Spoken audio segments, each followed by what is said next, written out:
Can we talk about being a best kept secret in the context of healthcare sales? How can salespeople increase their visibility ethically so that they are not a best kept secret? Yeah, this was my own personal frustration, which really led me down the road of making sure that didn't happen because I started to hear that. Like I would hear, "Oh, you're like the best kept secret, Lisa." And I'm like, "Oh, that's great. I love it, but I really don't love it." And that it was my struggle. And so I had that frustration.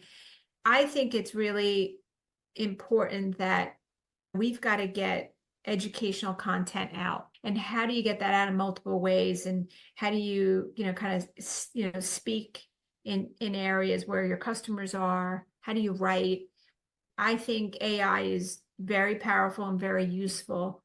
However, I do feel like people have to think on their own, take their thinking. Yes, they can use AI, they can use tools. I think that's important, but the general thinking comes from being on the front lines, being able to see those insights. AI is not going to be able to walk through the walls of a hospital or through your customers and their problems.